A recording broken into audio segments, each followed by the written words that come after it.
Oke ya. Mana ya? Ini belum gue tulisin sih. Baru ada ininya aja nih. Ini aja. Oke ya. Jadi ya pada sekali lagi kita pada hari ini sharing untuk memahami mengenai konsep kewenangan, pembentukan peraturan perundang-undangan. Ya.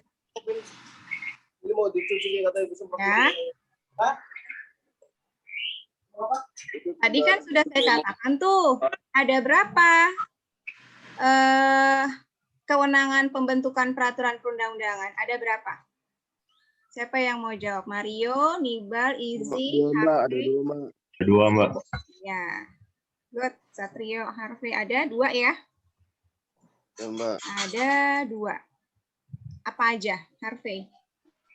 Atribusi sama delegasi, Mbak. Sip.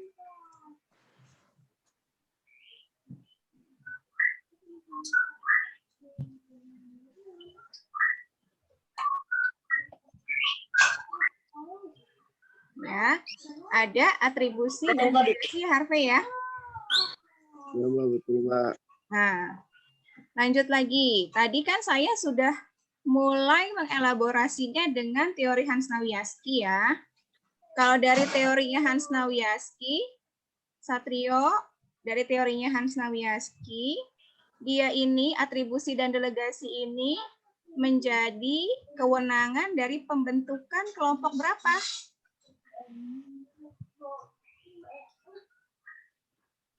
Mbak, bisa diulangi, Mbak? Atribusi dan delegasi ini menjadi kewenangan untuk pembentukan kelompok berapa, Satrio? Kalau menurut teorinya Hans-Nawiaski. Kewenangannya lembaga legislatif, Mbak. Bukan, yang tadi kelompok berapa, Satrio? Ada yang bisa bantuin Satrio nggak? Kalau ketambah tadi dari kelompok 3 ke 4, Mbak. Nah, dasar pembentukan dari kelompok ke 4. Oke, apa itu kelompok keempat? Undang-undangan ya, Mbak. Ayo, Mario, bantuin Mario. Aturan pelaksana dan aturan otonom. Ya, peraturan pelaksana dan peraturan otonom. Dasarnya dari mana nih kalau kita mau bikin peraturan pelaksana? Dasar normanya dari kelompok berapa? 3, Mbak. Ya, good. Itu Harvey, pinter. Kelompok 3. Kewenangannya bisa atribusi, bisa delegasi. Gitu ya. Sampai di sini bisa difahami? Bisa, Mbak.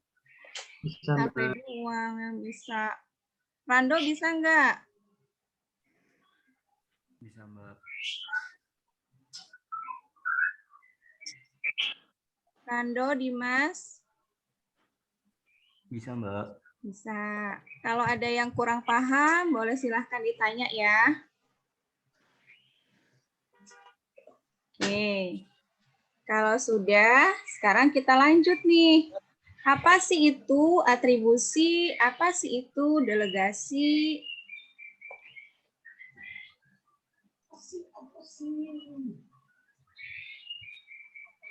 Ada yang masih ingat?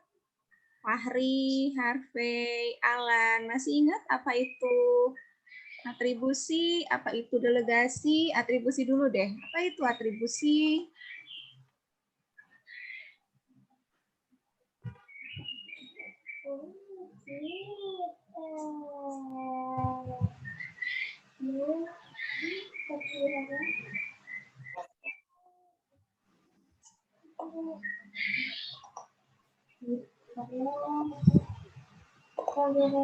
Ada yang masih ingat apa itu atribusi?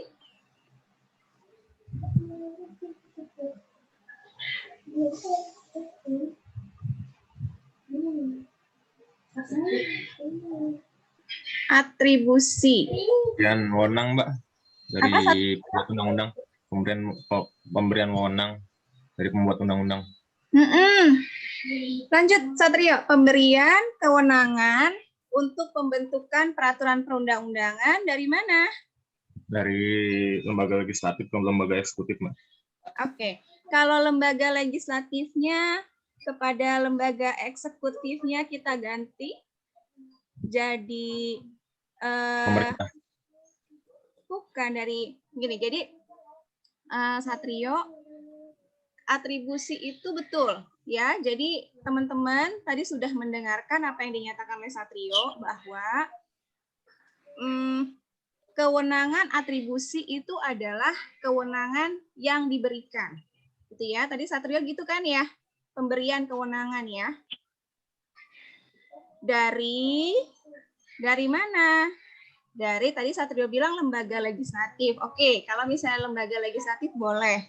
Melalui apa lembaga legislatif itu bisa memberikan kewenangan pembentukan peraturan perundang-undangan? Melalui undang-undang. Iya, betul, melalui undang-undang. Ya. Jadi memang atribusi itu adalah pemberian kewenangan atau kewenangan yang diberikan. Dari mana? Dari undang-undang atau bahkan kalau dari bukunya Prof. Maria itu dikatakan dari undang-undang dasar atau undang-undang. Kepada siapa? Kepada lembaga atau badan atau pejabat. Untuk apa? Untuk membentuk peraturan perundang-undangan. Jadi kalau atribusi itu yang diberikan adalah lembaganya, pejabatnya, badannya. Ya, yang diberikan adalah lembaganya, pejabatnya, badannya. Untuk apa, Mbak? Untuk membentuk peraturan perundang-undangan. Jadi, konteks kewenangan pembentukan peraturan perundang-undangan ini lebih sempit dibandingkan dengan kewenangan dari sisi hukum administrasi negara. Jadi kalau hukum administrasi negara itu kewenangan atribusinya kan luas. Selain pembentukan peraturan perundang-undangan juga bisa berbuat atau melakukan tindakan. Baik itu administratif maupun tindakan nyata. Kenapa boleh? Karena sudah ada kewenangan atribusi. Dari mana kita tahu sebuah lembaga, pejabat, badan itu memiliki kewenangan atribusi? Dari Undang-Undang Dasar atau undang-undang. Gitu ya. Sampai di sini bisa dipahami, saya coba tuliskan ya. Jadi kalau atribusi itu adalah kewenangan yang diberikan.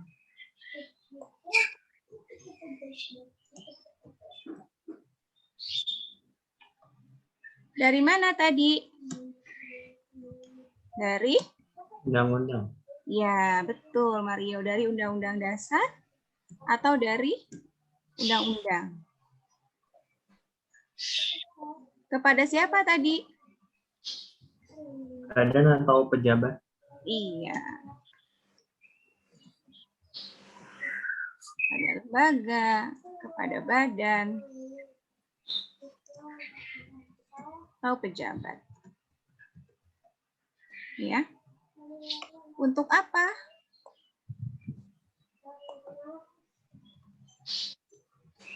Membentuk peraturan perundang-undangan. Iya, betul.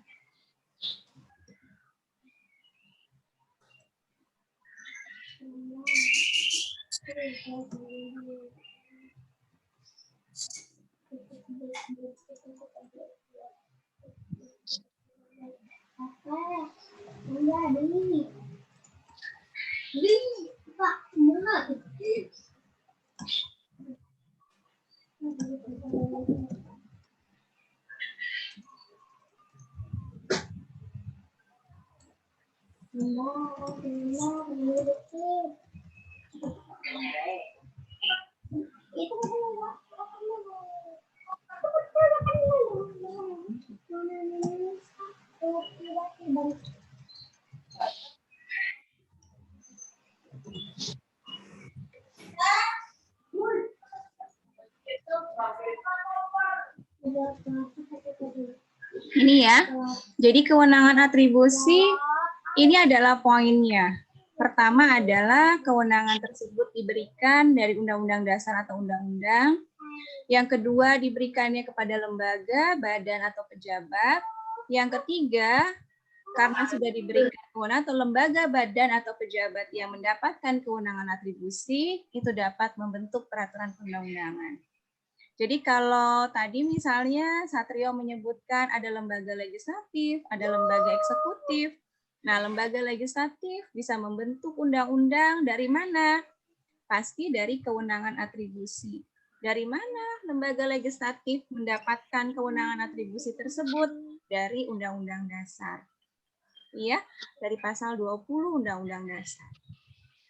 Terus ada tadi Satrio bilang ada lembaga eksekutif.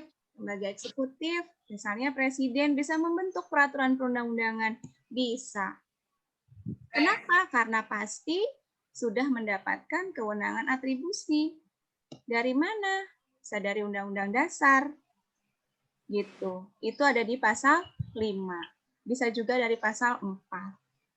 Ayat 1 Undang-Undang Dasar. Siapa lagi misalnya? Gubernur bersama dengan DPRD provinsi bisa membentuk perda provinsi. Kenapa bisa? Pasti sudah mendapatkan kewenangan atribusi. Dari mana? Dari Undang-Undang Dasar. Pasal berapa? Pasal 18 ayat 6 Undang-Undang Dasar. Seperti itu. Jadi setiap lembaga, badan, atau pejabat bisa membentuk peraturan perundang-undangan itu karena adanya kewenangan atribusi. Dari mana, Mbak? Bisa ditelusuri baik dari Undang-Undang Dasar ataupun dari undang-undang. Iya, sampai di sini ada yang ingin ditanyakan?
Maaf Mbak Rika, suaranya termute. Masih di Mbak. Maaf. Ivara Satrio sudah melihat sharingnya berganti ya? Sudah kelihatan?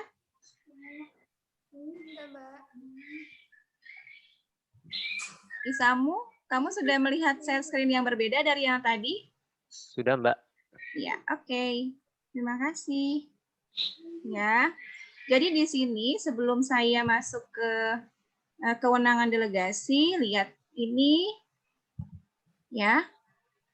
Jadi ada yang namanya kewenangan delegasi, ada juga yang namanya delegated legislation. Ya. Teman-teman harus mampu membedakan kewenangan delegasi dengan delegated legislation. Kalau delegated legislation, ini yang dikatakan dalam referensi, ya, yang kita jadikan referensi ini dari tesis, ya. Ini delegated legislation, maka dalam konsep delegasi, dalam arti delegated legislation, yang terkait dengan pemerintahan dalam arti fungsional. Penyelenggaraan urusan pemerintahan itu senantiasa dinamis dan tidak dapat diprediksi secara persis oleh pembuat peraturan perundang-undangan, oleh pembuat undang-undang. Oleh karena itu, ini dia nih poinnya, kepada organ pemerintah diberikan kewenangan untuk pengaturan lebih lanjut, terutama terhadap hal-hal yang cepat berubah atau hal-hal teknis. Ini poinnya. Tapi ini poin untuk delegated legislation. Ya, delegated legislation. Jadi kalau teman-teman membaca ada buku yang membahas soal delegated legislation, itu bukunya Ibu Lita Tista. Buku tersebut menyatakan bahwa delegated legislation itu sama dengan peraturan pelaksana. Ya, sama dengan peraturan pelaksana. Kenapa sama dengan peraturan pelaksana? Karena sebenarnya delegated legislation dibentuk oleh pemerintah. Nih, kita ngomongin dalam konteks eksekutif nih, Satrio. Dibentuk oleh pemerintah untuk menjalankan fungsi pemerintahan. Ya, tetapi tetap karena dia peraturan pelaksana, maka sumber pembentukannya itu adalah undang-undang. Jadi tetap ada, kalau teman-teman ingat hierarkinya menurut Hans Nawiaski, tetap harus ada dulu kelompok ketiganya. Tetap harus ada dulu undang-undangnya. Baru kemudian terbentuklah yang namanya delegated legislation. Ya, peraturan pelaksana. Peraturan yang berada dalam koridor, dalam ruang pemerintahan. Untuk apa? Untuk menjalankan fungsi pemerintahan. Berkaitan dengan apa? Tentu berkaitan dengan pemerintahan yang ternyata tidak mampu diprediksi oleh undang-undang. Ya, kenapa nggak mampu diprediksi, Mbak? Pertama, karena memang materi muatan undang-undang itu lebih umum dibandingkan dengan delegated legislation. Ya, jadi teman-teman harus ingat delegated legislation itu adalah peraturan pelaksana dalam ruang, dalam koridor, atau untuk menjalankan fungsi pemerintahan. Gitu ya. Terhadap hal-hal yang tidak diprediksi oleh undang-undang. Kenapa tidak diprediksi? Karena memang undang-undang pengaturannya secara general, secara umum. Nah, peraturan pelaksana lah yang mengkonkretkannya, yang lebih mendetailkannya, yang mengatur lebih lanjut daripada ketentuan undang-undang. Gitu ya, itu delegated legislation.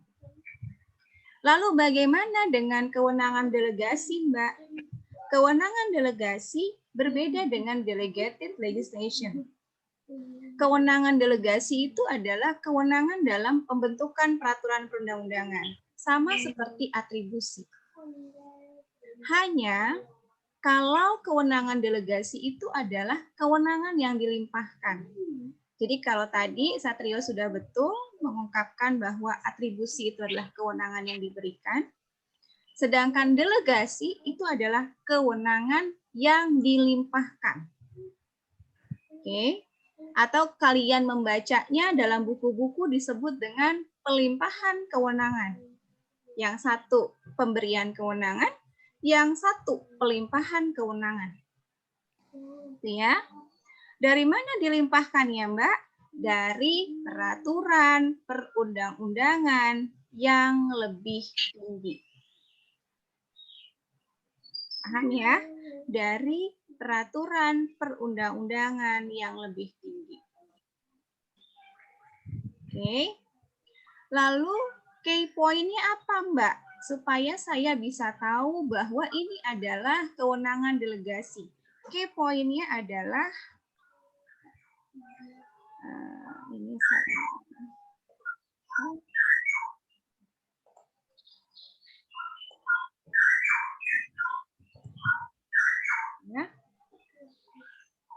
Tadi kewenangan delegasi adalah kewenangan yang apa ya? Isamu, Mario, Ivara?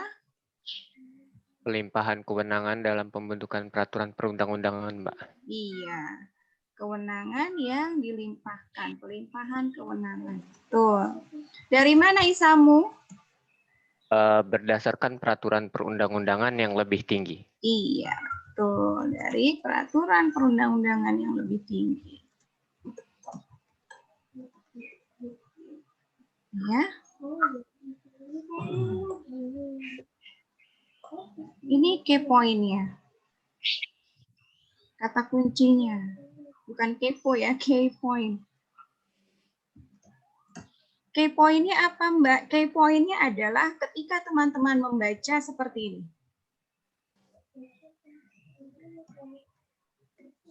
Suka ketemu nggak dalam peraturan perundang-undangan? Ketentuan lebih lanjut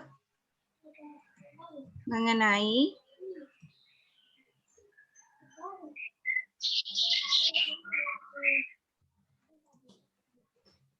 pernah ketemu nggak kata-kata ini? Pernah, Mbak, tapi nggak begitu sering sih. Artinya Isamu pernah ketemu, pernah menemukan kata-kata seperti ini. Nanti Isamu dan teman-teman yang lain apabila membuka undang-undang, perda provinsi, atau bahkan mungkin dalam peraturan pemerintah atau dalam peraturan presiden, menemukan kata-kata ketentuan lebih lanjut mengenai, misalnya ya, mengenai tata tertib beracara, misalnya ya, mengenai tata tertib beracara diatur dengan atau diatur melalui. Itu bahasanya ada dua, ada diatur dengan, diatur melalui. Ya. Besok, minggu besok kita belajar apa bedanya diatur dengan kata diatur melalui. Jadi ada dua, diatur dengan, diatur melalui. Ya, jadi kalau ketemu kata-kata ini berarti ini adalah kewenangan delegasi.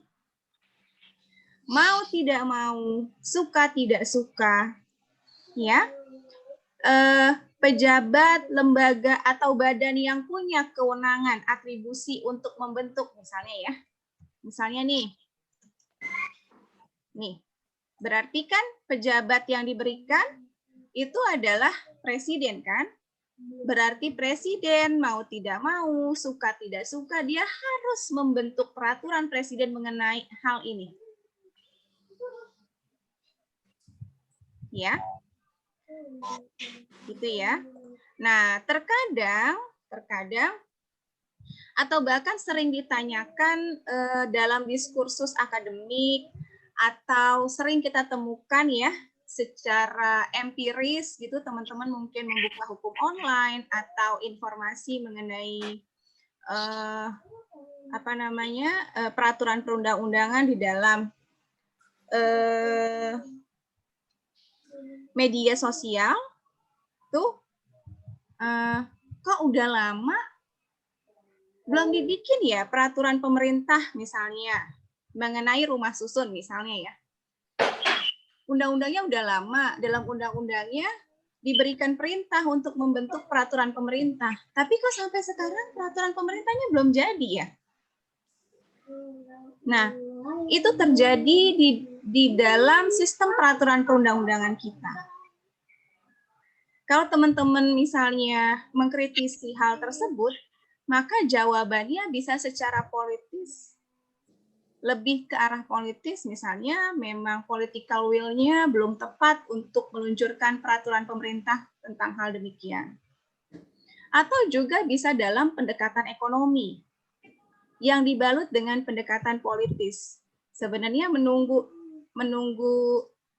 sesuatu nih, misalnya menunggu kenaikan apa, menunggu penurunan apa, sehingga peraturan yang seharusnya sudah diluncurkan untuk melaksanakan undang-undang tersebut sampai sekarang masih tertunda. Gitu. Nah, saat ini, minggu depan saya minta tolong sebelum mulai kuliah, ada yang ingetin saya ya. Saya minta tolong Mario, bisa ingetin saya Mario ya? Mbak. Ya. Saya mau sharing bahwa kita saat ini kita sudah punya peraturan presiden yang mengatur batas waktu untuk meluncurkan peraturan pemerintah atau peraturan presiden. Ya, jadi peraturan delegasi, peraturan pelaksana yang lahir dari kewenangan delegasi itu sudah diikat jangka waktunya. Tidak boleh lebih dari 1 tahun. Minggu depan saya kasih tahu peraturannya. Saya minta tolong diingetin oleh Mario. Gitu ya. Jadi teman-teman sudah harus bisa membedakan mana kewenangan atribusi, mana kewenangan delegasi, dan mana delegated legislation. Kalau delegated legislation berarti dia bisa lahir dari 2 kewenangan. Bisa lahir dari kewenangan atribusi, bisa lahir dari kewenangan delegasi. Gitu ya. Tapi kalau kewenangan delegasi itu memang namanya kewenangan. Kita menyebutkan itu adalah kewenangan yang dilimpahkan dari peraturan perundang-undangan yang lebih tinggi ke peraturan perundang-undangan yang lebih rendah. Supaya peraturan yang lebih tinggi bisa implementatif, bisa efektif. Key poinnya apa, Mbak? Key poinnya adalah kata-kata ini, ketentuan lebih lanjut mengenai diatur dengan atau diatur melalui. Gitu ya. Seperti ini. Oke. Sampai sini karena waktunya sudah lewat. Bisa dipahami?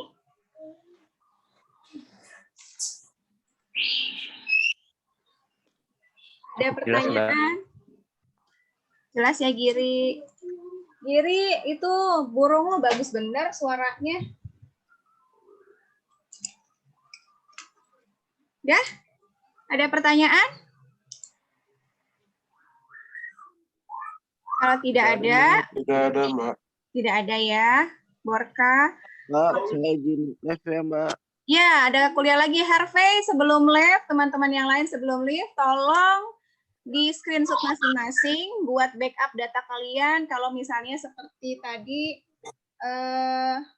Nibal ya? Nibal atau siapa ya tadi saya lupa. Ya, Nibal, seperti Nibal ada keluhan mengenai daftar hadir. Ya, jadi silakan di screenshot untuk buktinya masing-masing. Kayak gitu ya, terima kasih. Assalamualaikum warahmatullahi wabarakatuh. Selamat pagi. Clarissa seperti biasa ya, Neng? Iya, Mbak. Ya, makasih. Boleh silakan, Liv. Makasih, Mbak. Terima kasih, Bu Rika. Terima kasih, Mbak. Ya, sama-sama. Mario, jangan lupa ya. Ingetin saya. Iya, Mbak. Siap. Terima kasih. Assalamualaikum. Waalaikumsalam, Mbak. Besok kalau itu nyampe sini mobilnya di setim ya. Setim buat dalam itu sama-sama di dalamnya dijual semuanya. Dipakum.